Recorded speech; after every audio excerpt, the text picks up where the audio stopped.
Yet another great sound by Maxime Arturia. This one uses Pigments built-in sequencer, and on top of it I played notes which re-trigger the sequence with a new root note upon each keystroke, of course. If I play a single note, for instance a C, here's what it sounds like.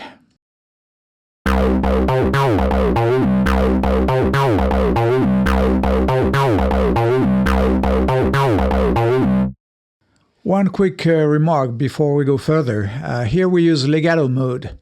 That means that we can play one note at a time and overlapping notes don't re-trigger the attack. We'll rediscuss that when we have a look at the sequencer. But let's assume we don't use the sequencer. Then we play one note for each keystroke, and here's what happens in legato mode. As you can hear, the result is probably not what we want. What we want is non-legato, like this.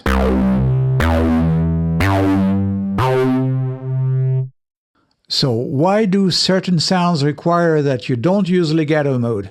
Well, a general rule of thumb is that when there is a non-constant sustain level like here, you don't want to use legato mode because successive notes won't play at the same level, and that's usually not what you want.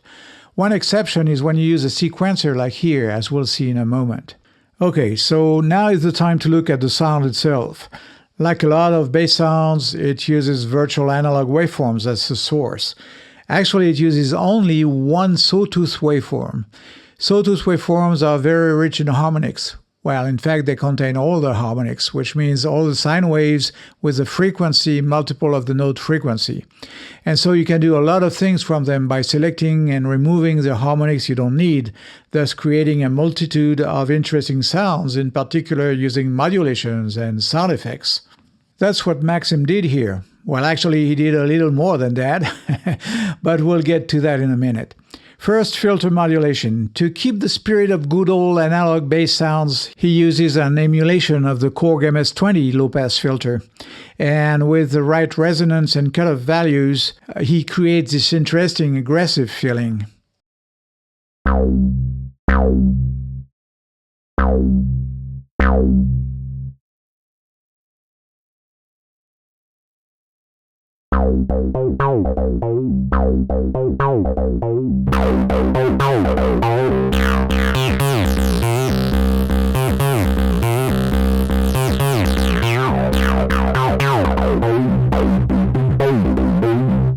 You probably also noticed that upon the attack of each note, envelope 2 quickly modulates the cutoff frequency to emphasize the attack. A noise oscillator is also using this modulation to give an extra percussive effect.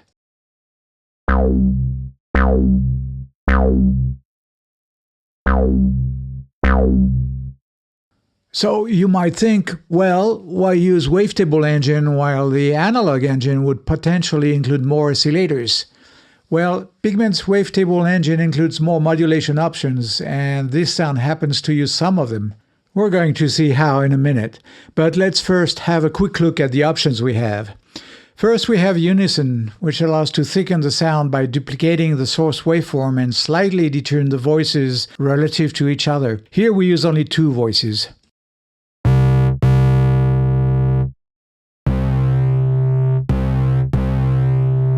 I left the FX section on because it really shows its hues with the distortion saturation.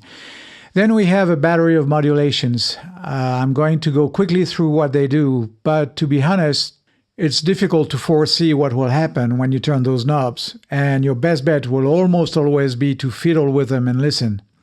That's what we'll do here. I'll have the sequencer play and the filter modulation active so that we get some idea on how it will sound like in the end.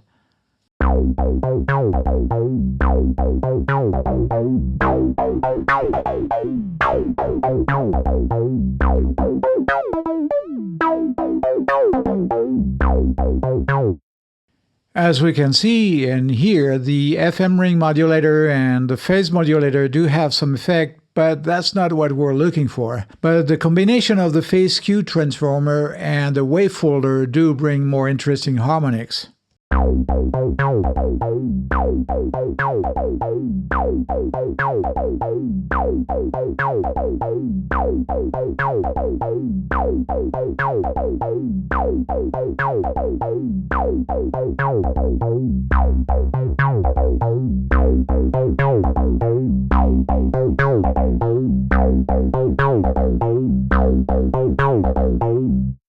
Even more so if we apply some compression and equalization to it.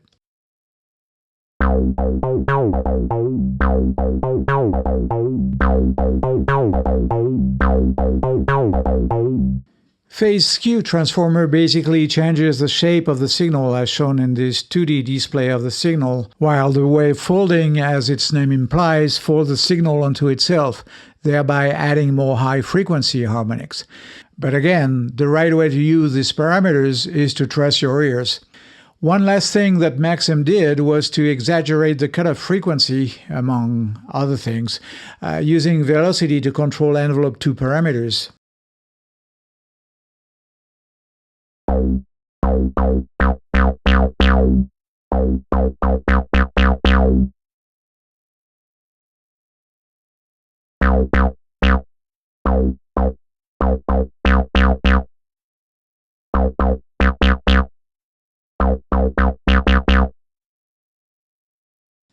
That allows to control some elements of the sound in the sequencer by merely using the velocities of the notes. Talking about the sequencer, let's have a look at the great sequence that Max created for us. As said at the beginning of this video, we use legato mode here. This allows to expand certain notes over several steps. You can clearly follow the notes on this clip. I will modify certain elements and parameters on the fly so that you see what's going on here. Again, remember that velocity has a great influence on the sound.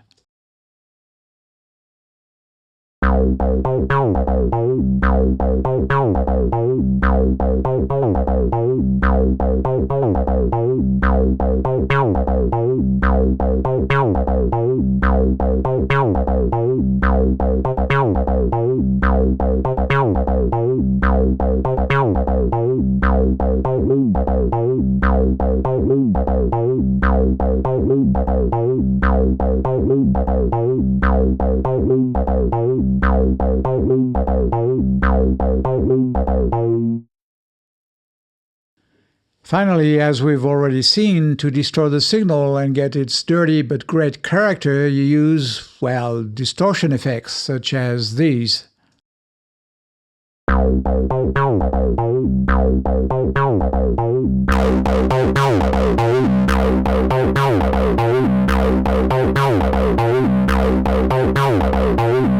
And if you play different notes, you get an even more interesting phrase.